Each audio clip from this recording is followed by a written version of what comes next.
இப்போ தூக்கம் சரியா வரலன்னா என்னென்ன ப்ராப்ளம்ஸ் வரும்னு பார்க்கலாம். இது சாதாரண விஷயம் இல்ல. அமெரிக்கன் ஹார்ட் அசோசியேஷன் என்ன சொல்றாங்க தெரியுமா? பெரியவங்களுக்கு ஒரு நாளைக்கு 7 மணி நேரத்திலிருந்து 9 மணி நேரம் வரைக்கும் தூக்கம் கண்டிப்பாக வேணுங்கிறாங்க. நீங்க சரியா தூங்கலன்னா அடுத்த நாள் ஆணியே புடுங்க வேண்டான்னு தோணும்.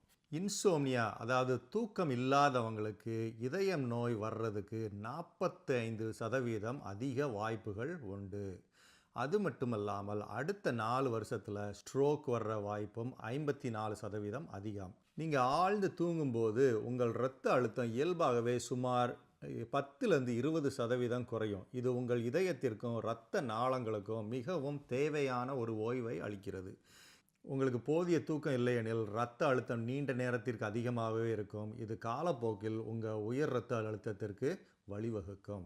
அதாவது தூக்கமின்மை உடலில் நாள்பட்ட இன்ஃப்ளமேஷன், கிரானிக் இன்ஃப்ளமேஷனை உருவாக்கி இரத்த குழாய்களில் கொழுப்பு படிவதற்கும், அதாவது பிளாக் பில்டப் ஆகுவதற்கும், அடைப்பு ஏற்படுவதற்கும் காரணமாகி மாரடைப்பு அல்லது ஸ்ட்ரோக் வரும் அபாயத்தை அதிகரிக்கிறது.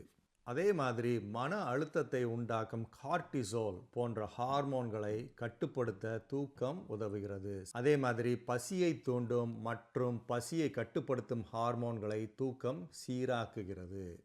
இப்போ போதிய தூக்கம் இல்லாத போது என்ன ஆகும்னா இனிப்பு மற்றும் அதிக கேலரி உணவுகளை உண்ண தோன்றும். இது உடல் பருமன் மற்றும் டைப் 2 டயபெட்டிஸ், அதாவது சர்க்கரை நோய் வருவதற்கு வழிவகுக்கும். அதே மாதிரி முக்கியமாக ஆண்களுக்கு சரியாக தூங்கலைன்னா முக்கியமான ஹார்மோன் டெஸ்டாஸ்டிரோன் அளவும் குறைஞ்சிடும். ஸோ தூக்கங்கிறது சும்மா பொழுதுபோக்கு அல்ல, அது ஒரு உயிர் காக்கிற விஷயம்.